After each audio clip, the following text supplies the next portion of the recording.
Así lo dice Lamón. Con Federico Lamón. Sonido viral. Así lo dice Lamón. Con Federico Lamón. Muy buenas tardes, querida audiencia que sigue la señal de Radio Cañón 760 del Cuadrante y a la que invito permanezca aquí a través del 5518-7760. Te envío un saludo, ingeniero, muy afectuoso. Gracias por apoyarnos. Al colega Mejía en la coordinación. Estaremos inmersos hoy en temas nacionales, entidades vecinas a la capital de la República Mexicana, en proceso de elección de candidato o coordinador para la defensa del voto en su geografía.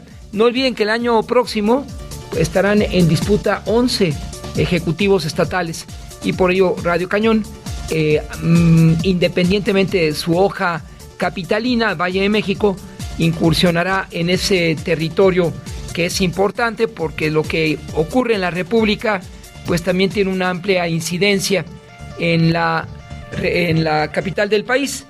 Y por cierto, esta entidad a la que se hace alusión tuvo como titular de la diócesis de su capital nada menos que al llamado obispo rojo, don Sergio Méndez Arceo, a quien sucedió precisamente Reynoso, dos importantes obispos en este estado de Morelos. Morelos, la inseguridad, que es un tema importante, y la elección de gobernador son los temas que vamos a abordar en unos minutos. Hay municipios hay dos regiones orientes, hay una nueva conformación de esa geografía.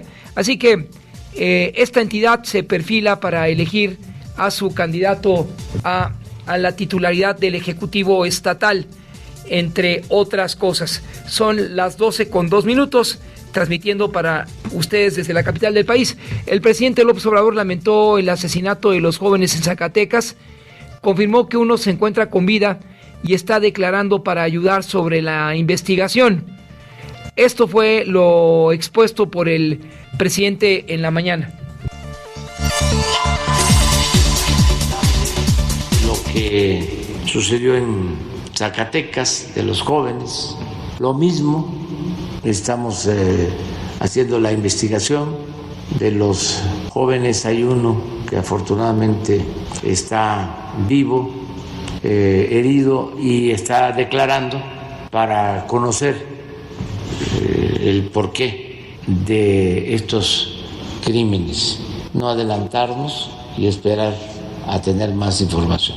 Pero eso es lo que estamos viendo. Decirle a la población de Zacatecas, de Nuevo León, que estamos trabajando. Vamos a seguir combatiendo a la delincuencia. Así lo expuso el mandatario. Reconoció un incremento de homicidios en el país durante los últimos 2 días. Sus palabras.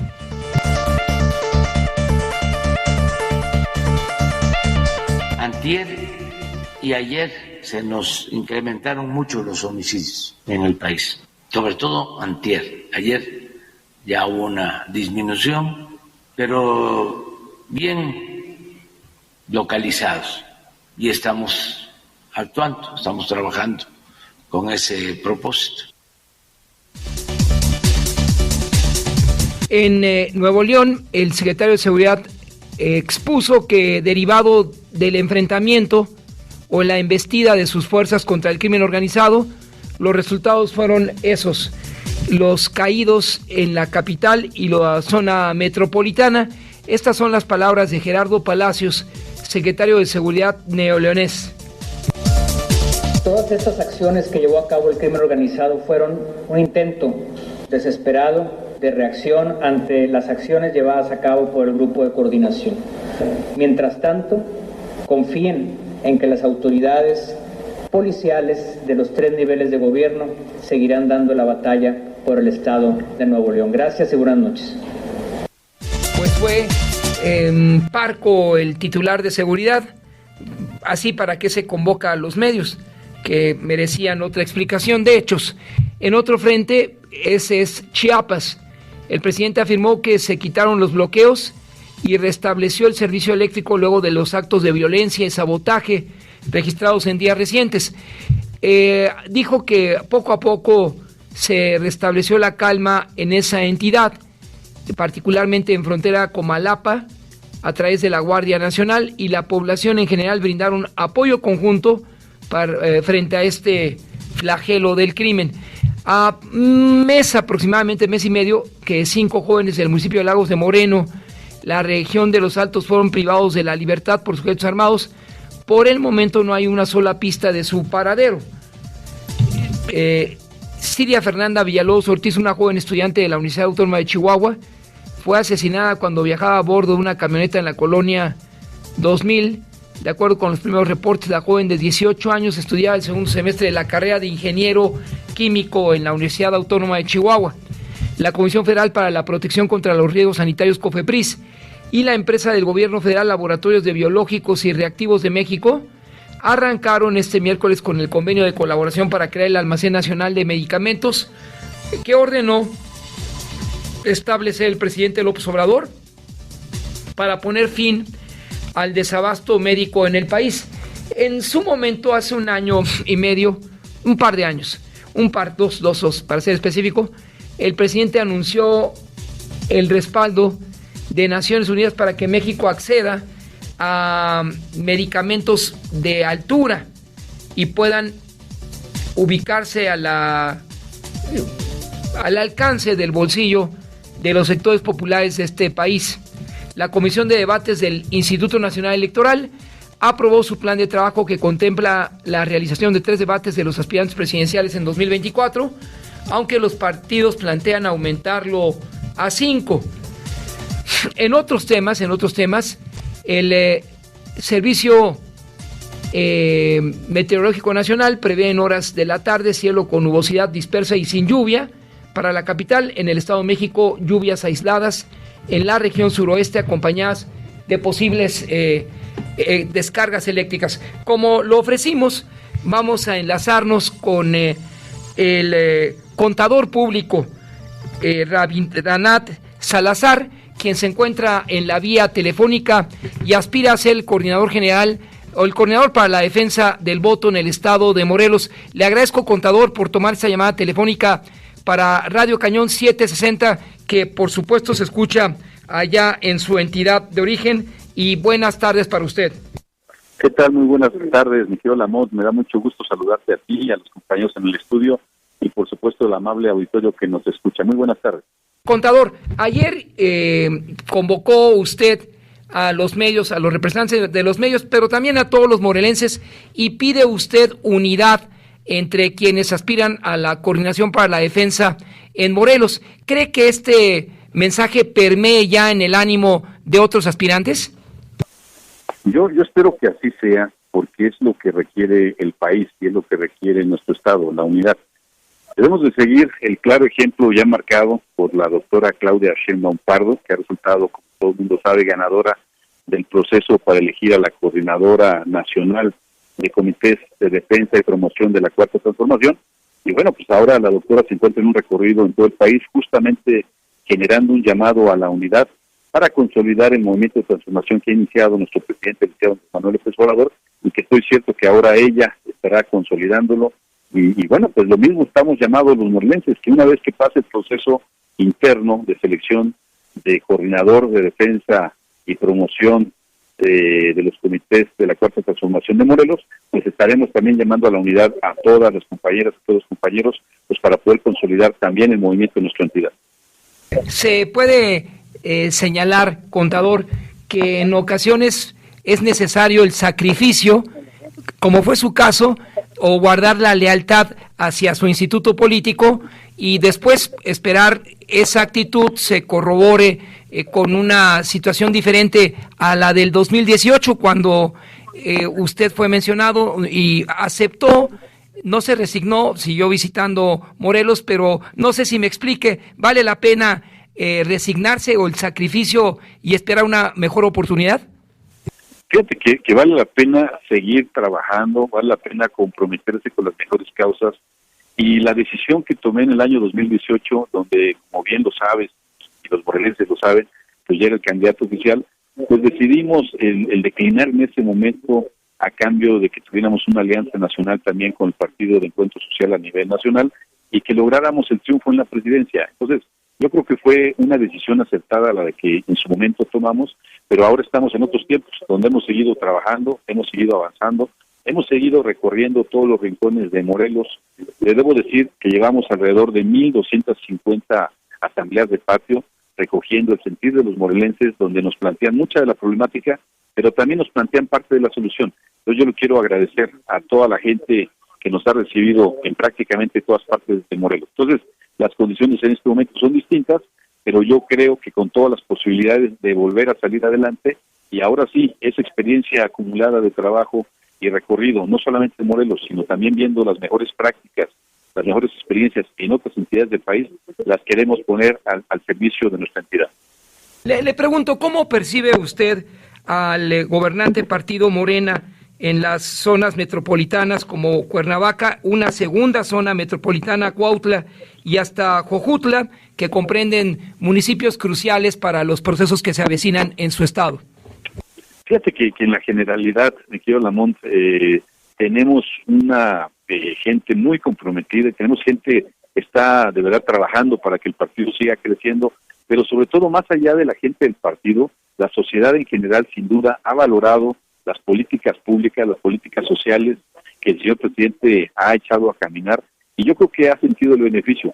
En función de eso te puedo decir que no solamente en las principales ciudades, como bien lo apuntas, como es Cuernavaca, Ecatepec o Cuautla, sino prácticamente en el territorio del estado hay una percepción muy buena acerca de los resultados que ha entregado la cuarta transformación encabezada por el presidente, y eso evidentemente pues que nos da una base muy firme para consolidarla en el proceso que se venga.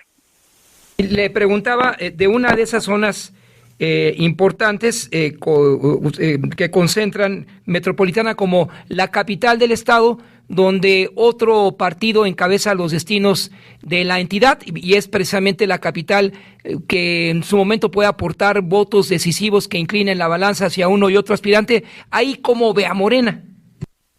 Efectivamente, en este momento la capital del estado está siendo gobernada por otro partido político, pero por eso hablo yo del tema de unidad. En la medida que pasado este proceso nos podemos sentar los compañeros, las compañeras, a poder definir los mejores perfiles, hombres, mujeres, para todos los cargos que se vienen, son muchos los que van a estar en juego. Prácticamente en Morelos, aparte de la gobernatura, se estarán eligiendo precandidatos para el tema del Senado, de las diputaciones federales, las locales, las presidencias municipales. En la medida que podamos lograr un buen acuerdo, yo creo que es factible poder recuperar también la capital del estado, que en este momento, como bien lo apuntas, está siendo gobernada por otro partido político. Sin embargo, también a la capital han llegado los beneficios del gobierno que cabeza el presidente, y evidentemente los adultos mayores, los jóvenes construyendo el futuro, la gente del campo y muchos extractos de la sociedad pues han sentido el beneficio. Entonces yo le apuesto a que la gente pueda valorar los resultados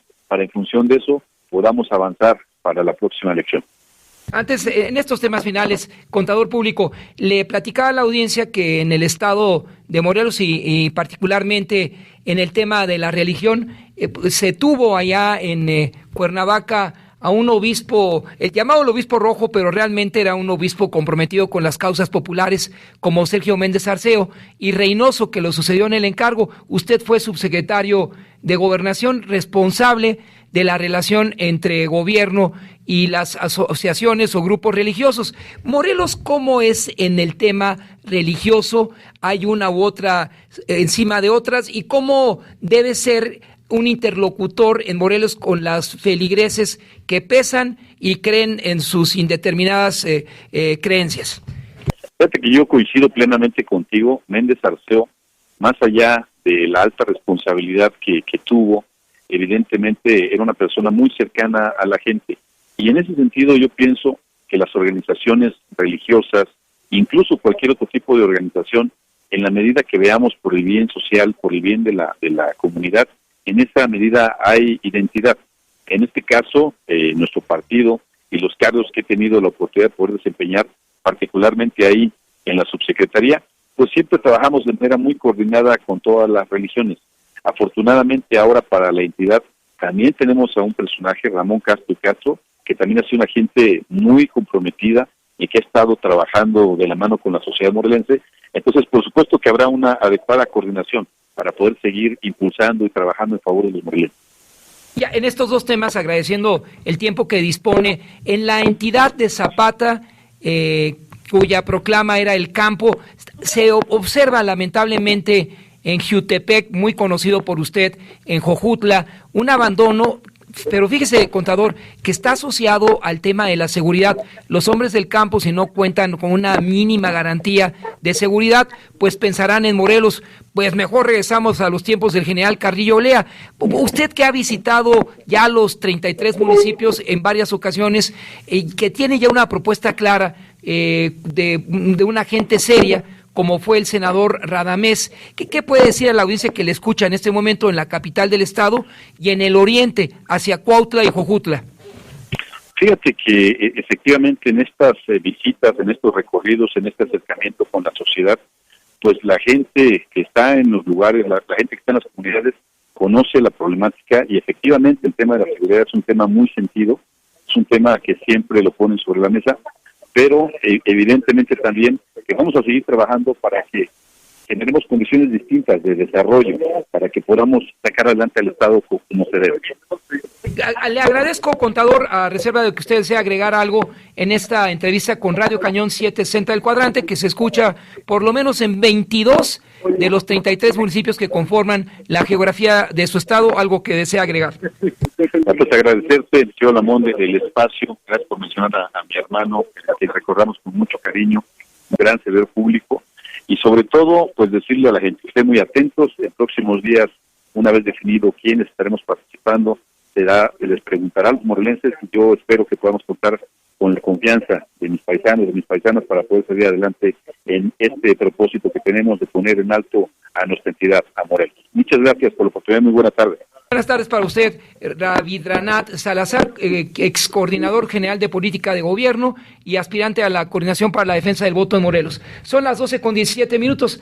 Hay más información aquí en Radio Cañón 760, pero le informo a la audiencia, si comparten ustedes el interés con este espacio informativo, vamos a buscar a los diferentes aspirantes de todos los partidos políticos, porque eso forma parte de lo que nuestra audiencia en Morelos ha pedido, y también en las diferentes entidades donde a partir ya del 18 de septiembre pasado, hace 10 días, iniciaron los levantamientos de mano para decir yo voy o tú vas. En la Ciudad de México el proceso es muy interesante, todo esto a través de la señal de Radio Cañón 760 del Cuadrante, y porque Morelos es una entidad vecina y nosotros estamos empeñados desde la fuerza y penetración de Radio Cañón para que sea la o el mejor representante el que en su momento encabece los destinos de esta entidad. Vaya, del presente gobierno, audiencia, solamente puedo resumir a propósito de Cuauhtémoc Blanco, que entre otras cosas, una foto en la que se dejó ver con integrantes del crimen organizado, el cartel Jalisco Nueva Generación, los Tlahuicas, todo eso forma parte de lo que Graco Ramírez y este último dejaron ahí. 12:18. Así lo dice Lamón. Con Federico Lamón. Sonido viral. Así lo dice Lamón. Por lo demás, este no es un tema que pase inadvertido para ustedes, querida audiencia. Escuche lo que lee este servidor. En México se registran 15,000 fraudes y 13,000 extorsiones. Esta es una investigación elaborada por la Dirección General de Análisis Legislativo del Instituto Belisario Domínguez del Senado de la República, y precisamente nos vamos a enlazar con el doctor Juan Pablo Aguirre Quesada, investigador C, adscrito al área de atención a solicitudes de análisis legislativo de esta institución. Doctor, le agradezco por aceptar la comunicación en esta colaboración especial, Juan Pablo Aguirre, con un tema pues que nos importa a todos, conocer el por qué, qué tipo de legislación plantea el think tank del Senado para resolver 15,000 fraudes y miles de extorsiones que hay en el país. Buenas tardes, doctor. Gracias por participar en su casa Radio Cañón. Buenas tardes, maestro Federico. Buenas tardes a todo nuestro auditorio de 760M. ¿Cuál es entonces su perspectiva para, a través de una legislación punitiva, vinculatoria, se pueda revertir esa cifra de la espiral delincuencial, 15,000 fraudes y 13,000 extorsiones en este país? Observamos que en el periodo del Senado de la República, en la 65 legislatura, se han presentado ahorita 16 iniciativas. De estas 16, 6 inciden directamente en el Código Penal Federal. Es decir, se busca que haya penas más fuertes, tanto económicas como daños de prisión, a fin de que pues se pueda castigar a los responsables de estos delitos. Cabe destacar para que en los últimos años, sobre todo en la época de la pandemia, se generó un crecimiento, casi se duplicó el número de fraudes que se estaban cometiendo y que fueron denunciados, aunque también tenemos que no todos los fraudes se denuncian y existen una importante cifra negra que es lo que nos está lacerando como sociedad. La cifra negra. Ahora, nos habla, doctor, acerca de 16 iniciativas en este Congreso que permean o permearán en el Código Penal Federal, y que al igual tiene una implicación para los códigos estatales. ¿Qué hace falta? ¿Qué modificación sería necesaria al Código Penal Federal para bajarle la guardia al crimen organizado que participa en estos miles de fraudes y extorsiones? Actualmente la penalidad más baja va desde 3 días hasta 6 meses y multas menores a 180 días cuando el monto de lo defraudado es menor a 10 salarios mínimos. Entonces observamos que al ser un delito con penas tan bajas, con poca índice de denuncias y sobre todo que económicamente reditúa mucho a las bandas criminales, de cada 100 intentos de extorsión y de fraude 92 prosperan.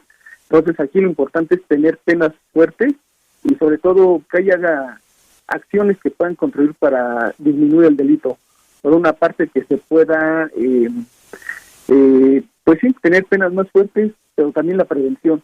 La prevención ayudará mucho a que toda la sociedad, que todos nuestro auditorio que nos está escuchando, duden de, digamos, enlaces o premios que puedan decir que se ganó, llamadas fraudulentas de supuestas personas que dicen ser del banco, o inclusive las firmas chicas, ¿no? Las letras que nos pueden afectar al celebrar un contrato y que esto nos puede afectar para caer en este tipo de fraudes. Qué importante última información, doctor, porque ciertamente le hablan a usted, al coordinador, al ingeniero, a la audiencia en lo general de una institución indeterminada, y cómo saben su nombre y cómo saben su teléfono, pues prácticamente le ponen la soga en el cuello si usted se equivoca, y con que diga sí, ahí vendrá ya un problema gravísimo. Entonces hay que tipificar eso como un delito. Exactamente, se tiene que ser muy cuidadoso y sobre todo las personas afectadas tienen que ir a levantar una denuncia. Con la información que se pueda juntar de diferentes denuncias, datos como teléfonos, horas de llamadas, las instancias de procuración de justicia y de seguridad pública pueden generar pues acciones para evitar que estos crímenes sigan cometiendo. Entonces, doctor, aquí el tema es que el Belisario Domínguez plantearía a los integrantes, senadores o diputados de la Comisión de Justicia o de Hacienda en el Congreso esta serie de reformas para que ellos eventualmente la consideren, la sesionen en comisión y después la lleven al Pleno. Ese es el mecanismo, doctor, para que finalmente arriben a mejor puerto pues todos esos elementos que enriquecen a la legislación por parte del Belisario Domínguez. Bueno, nosotros presentamos este estudio para que las y los legisladores también tengan elementos para que puedan realizar su trabajo legislativo y se fortalezcan estas iniciativas.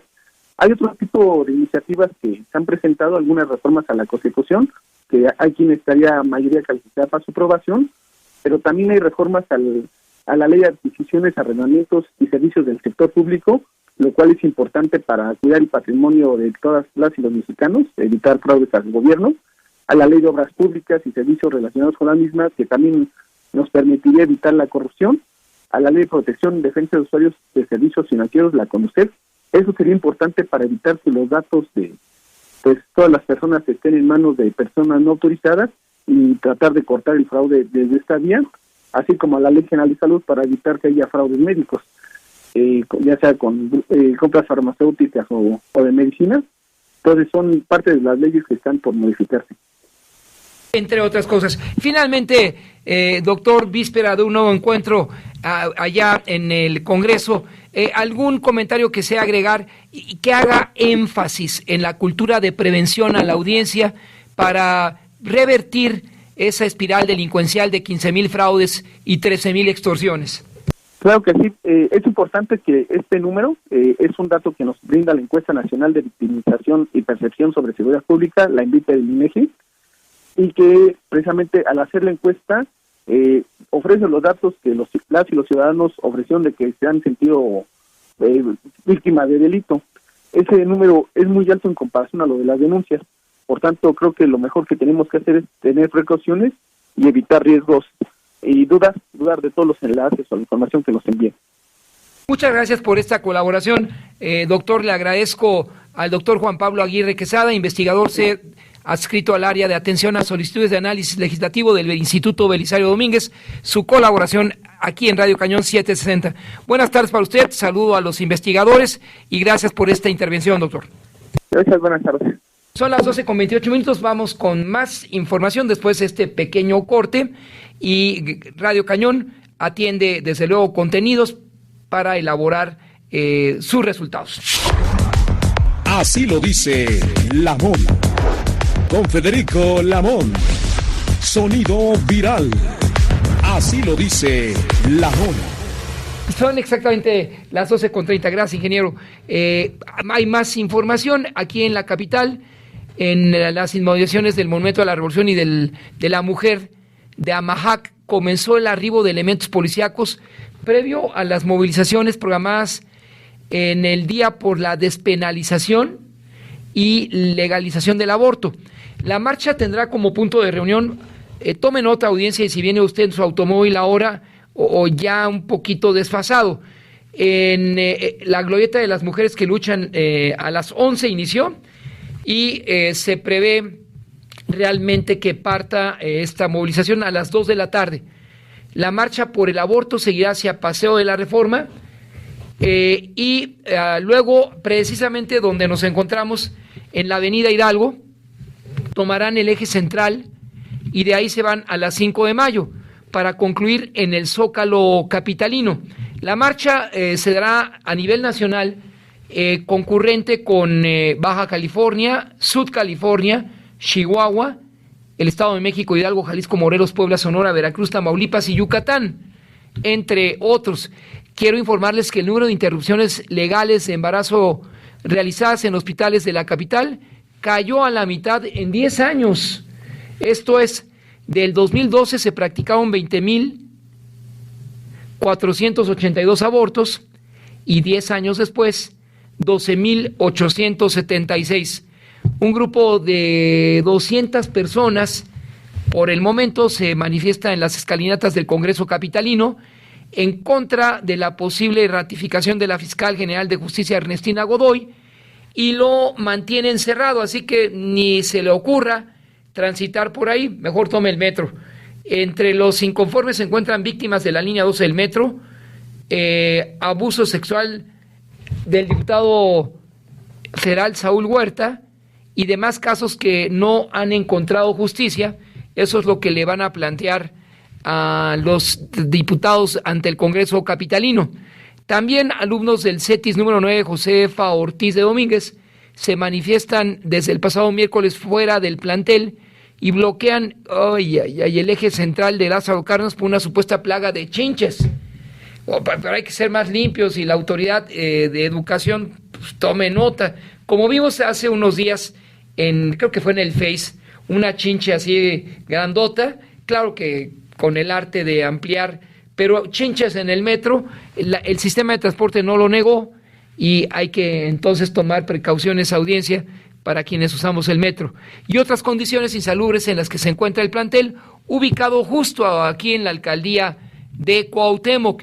En los primeros 3 días del nuevo reglamento de tránsito, su instrumentación, las autoridades citadinas infraccionaron a 958 motociclistas y enviaron a 652 vehículos por no usar casco certificado y no portar papeles para circular. Pero aquí en el eje vial de Tepito es el 1, sí, ¿verdad? ¿Es el eje 1? El de Tepito, ¿sí? Sí, entonces, hombre, ahí están la señora, el señor papá y el chiquito en medio y sin casco, y a veces van 5 en una motoneta.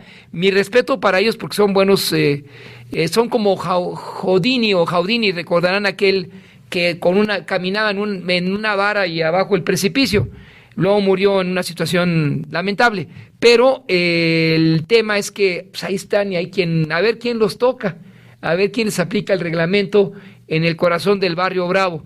Y lo peor es que las motonetas que andan por aquí muy cerca también, luego forman parte del crimen organizado y son las que se encargan de apuntalar sus pistolas sobre aquel transeúnte o automovilista que no se despoja y entrega en tiempo y forma ellas al crimen organizado.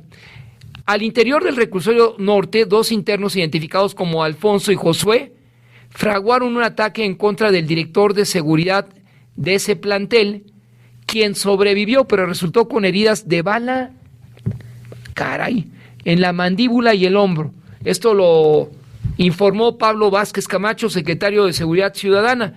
Imagínese al interior del reclusorio norte. Si la audiencia nos pide, les voy a platicar el relato de la visita de la extinta Madre Teresa de Calcuta cuando fue al reclusorio norte. Esto fue al finalizar el sexenio de López Portillo en el 82.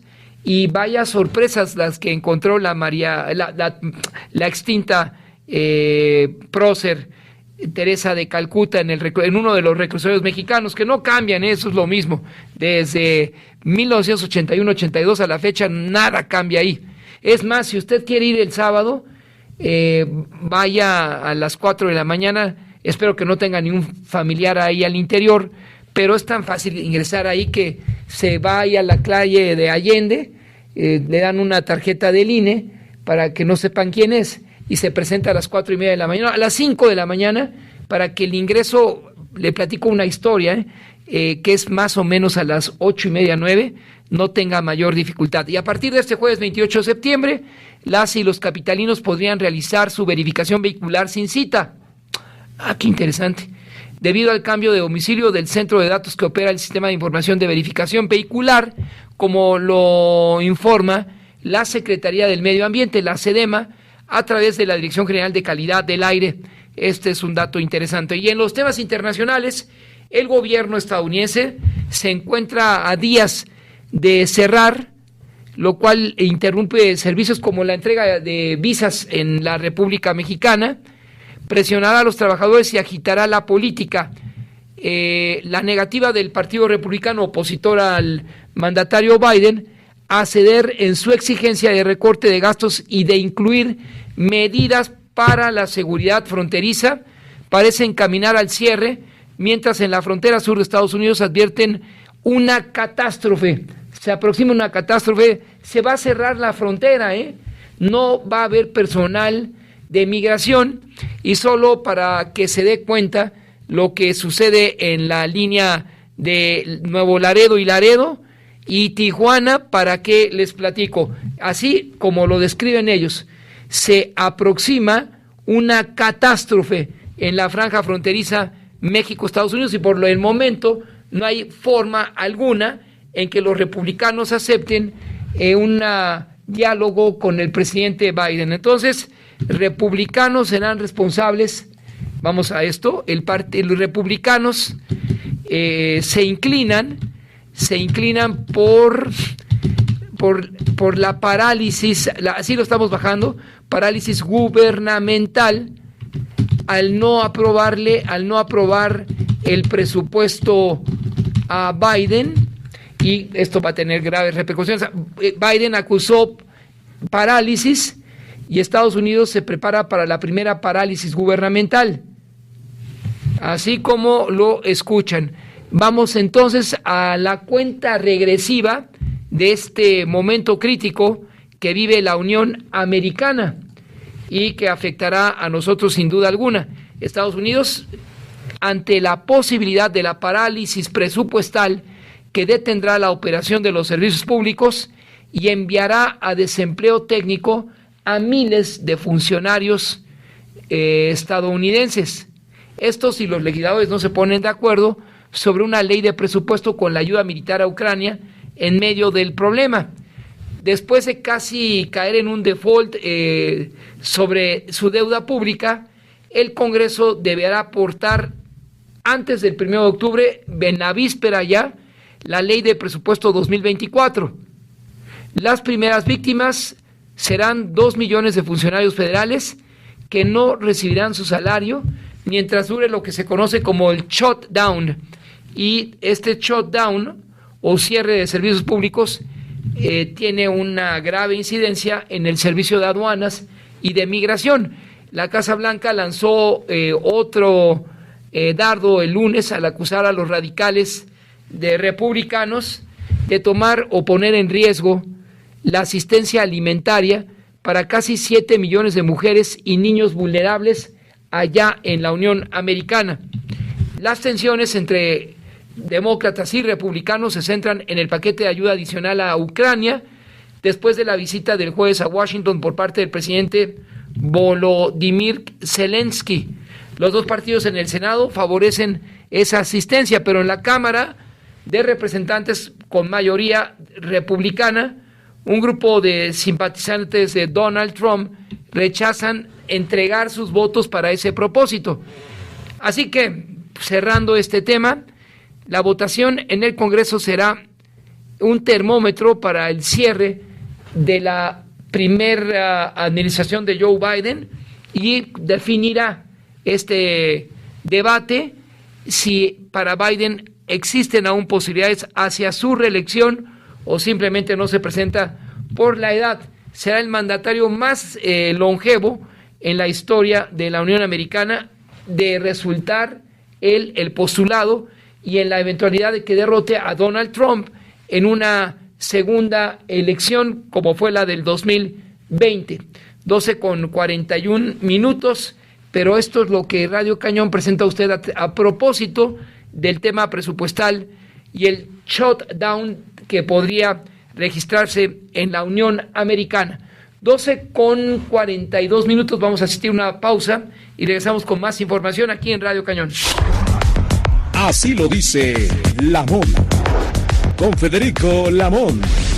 Sonido viral. Así lo dice Lamón. La tragedia que vive Zacatecas lleva a la siguiente reflexión, audiencia. Se cambió al coordinador de seguridad pública del Estado de ascendencia militar. El nuevo gobierno ofreció también revertir la ola criminal cuando los zacatecanos se inclinaron por una alternancia después de que la entidad fuera gobernada por el PRI. Pero ¿ahora qué? Las autoridades de Zacatecas, de acuerdo con un medio nacional, siguen sin confirmar que los 6 cuerpos hallados son de jóvenes secuestrados allá en el rancho El Potrerito. Los familiares ya están velándolos, pero todavía por ahí persistía esa situación. Otro de los cuerpos está siendo velado en un domicilio particular. De acuerdo a las fichas de búsqueda, las víctimas son Óscar Ernesto Rojas, de 15 años. Es un joven de 15 años, ¿qué tiene que ver en esto? Héctor Alejandro Saucedo, 17, Jorge Alberto René, 14, Sergio Giovanni Acevedo. No se acepta. El presidente lamentó los hechos violentos sin confirmar la identidad de los restos localizados cerca del rancho El Potrerito. Vamos a ver que los grupos criminales que se disputan, mañana lo vamos a profundizar en se disputan Zacatecas, y yo quiero que usted conozca la entidad es afectada por la presencia de los carteles del noreste. Esta es una decisión del cartel del Golfo de Tamaulipas, Sinaloa, cartel de Sinaloa, y el Jalisco Nueva Generación como el cartel del Golfo. Ahí no se entiende si noreste entonces forma parte de este último. Pero el mapa que la Sedena identifica y los capos que ahí operan son algo más que claro. Informes de inteligencia del Ejército Mexicano señalan que son 5 los carteles que disputan a la entidad zacatecana. Soldados de élite identificaron no solo a estos grupos, sino a sus líderes, algunos de ellos ya detenidos, pero faltan. Se detiene a uno y como cucarachas aparecen 10 más. Operadores financieros, líderes de sicarios y todo ello a través de la intervención de llamadas telefónicas. Pero ahí están. El hackeo a los archivos de la Sedena por parte del grupo activista Guacamaya expresó o da a conocer otra versión del combate al crimen organizado. De acuerdo con el Guacamaya Leaks, los informes de Sedena reconocen que a partir del 2019, ya en la cuarta transformación, Zacatecas registró un alza en la incidencia de delitos, particularmente los de alto impacto como homicidios, cobro de derecho de piso, extorsión y secuestro. Zacatecas manifiesta elevados índices de inseguridad en comparación a otras entidades, lo cual ya es un reflejo de una entidad fallida, como se apunta en esta publicación. Y déjeme citarle lo que Inside Crime dice sobre los hechos lamentables en Zacatecas. En Inside Crime está pasando esa información y pues qué terrible que esto suceda en una entidad que ya ha tenido 3 alternancias en menos de una década. Vamos a la información de Inside Crime. Los asesinatos de funcionarios en Zacatecas y el asedio a una geografía que es estratégica, porque por ahí pasa de todo. El último que recordamos fue en diciembre pasado. El juez Roberto Elías Martínez fue asesinado a tiros cuando salía de su casa en Guadalupe. Este es un municipio adyacente a Zacatecas capital. Su muerte fue anunciada en Twitter un día después por el jefe del Poder Judicial de Zacatecas, Arturo Nale García, hermano de Rocío Nale, por cierto. El primero de estos eventos terribles de criminalidad se da en la prisión de Cieneguillas, al oeste de Zacatecas. Un camión fue estrellado contra las puertas de la prisión y esto dejó una zanja abierta. El secretario de Seguridad de Zacatecas, en su momento el general Adolfo Marín, afirmó que el camión era conducido por miembros del cartel de Sinaloa, que es el más poderoso y asentado en esa entidad. Los prisioneros se amotinaron al escuchar la agitación en las afueras de la cárcel. Se convocó a las fuerzas de seguridad de los niveles municipal, estatal y federal. Ninguno de los privados de libertad logró escapar. A la par de estos disturbios surgieron tiroteos por todo el estado.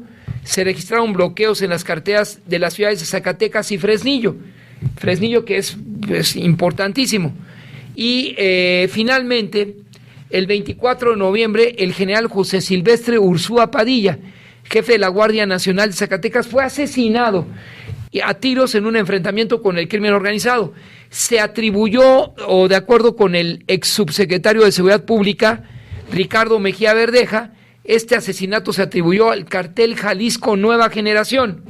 Y así están los hechos en Zacatecas. Inside Crime apunta que Zacatecas está sitiado por los 2 principales carteles que rivalizan en México, el cartel Jalisco Nueva Generación y Sinaloa, así como sus aliados regionales. Y mientras nadie los detenga a estos 2 grandes grupos, la inseguridad y espiral delictiva de Zacatecas va a estar ahí a la orden y con la lamentable información del crimen de estos jóvenes levantados por el crimen organizado. Recordarán que hace un año, en las fiestas decembrinas, un joven de zacatecano estadounidense se incursionó en la geografía suya y lamentablemente perdió la vida junto con sus acompañantes. Vamos a ver esa nota que era importante. Zacatecano residente en Estados Unidos fue asesinado en su estado de origen. Y esto fue el año pasado, audiencia.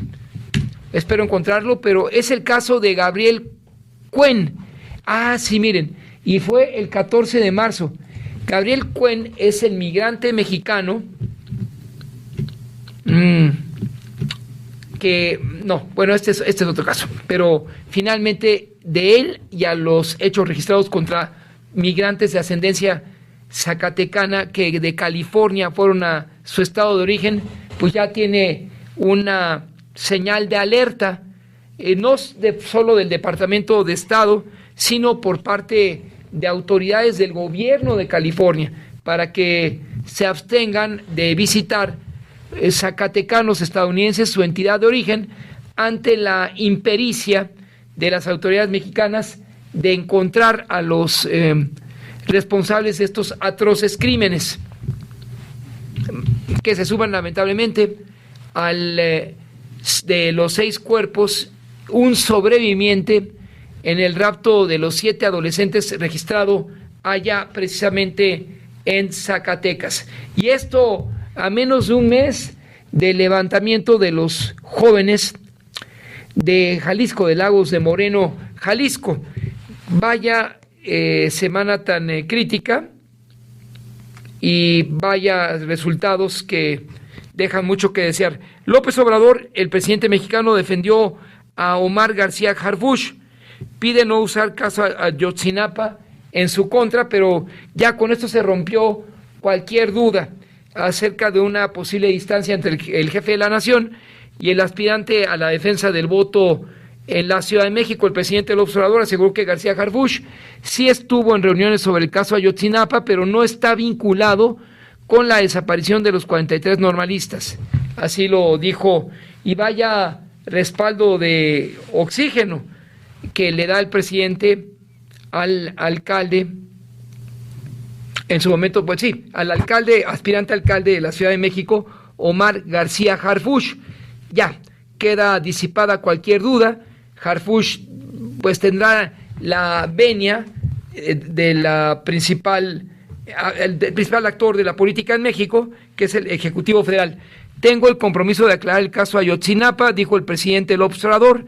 Dijo que le llamó la atención que la periodista Anabel Hernández lo comparara con el exmandatario Enrique Peña, porque está creando una nueva verdad histórica. Sin embargo, aseveró que su gobierno va bien en la investigación y se espera aportar elementos que lleven a la ubicación de los 42 jóvenes de Ayotzinapa. Este evento, como se recordará, ocurrió el 26 de septiembre y costó en Guerrero la dimisión del gobernador Ángel Aguirre Rivero. El presidente enfatizó que están investigando a fondo la desaparición de los 43 normalistas, y ejemplo de ello, afirmó, es que el procurador responsable Jesús Murillo Caram está detenido, y Tomás Herón, prófugo en Israel, claro, donde se han negado a extraditarlo. No obstante, el gobierno mexicano ya lo requirió con antelación. Y a propósito del narco, el narco está reclutando a menores y así debería prevenirse, según expertos. Los chapitos emulan a los nazis, dice Gamble, el procurador fiscal de los Estados Unidos, y sobre todos ellos ya hay órdenes de extradición. Esperan que el gobierno mexicano colabore en ese mismo propósito, pero ahí está una denuncia grave o gravísima frente a los tiempos que se viven entre México y Estados Unidos de franca distancia por el tema del fentanilo. Se está exhortando a la Secretaría de Agricultura, Salud y Segalmex para que trabajen en coordinación en favor de una nueva campaña nacional que detonará la producción nacional y la nutrición de las familias mexicanas. Se reconoce en México un déficit del 30% en producción de leche, se consume 50 litros menos por persona de lo recomendado por la Organización de las Naciones Unidas para la Agricultura y la Alimentación, la FAO, y las bebidas azucaradas tienen mayor ingreso que la leche. Entonces, ahí está pues en la recta final de este espacio informativo los temas finales de esta transmisión y que se ubican en el contexto de las agendas legislativas que se elaboran del 1 de septiembre y hasta finalizar noviembre, y solo en la señal de Radio Cañón 760 del cuadrante. Por último, Veracruz ocupa en el tercer lugar con mayor número de casos de partos.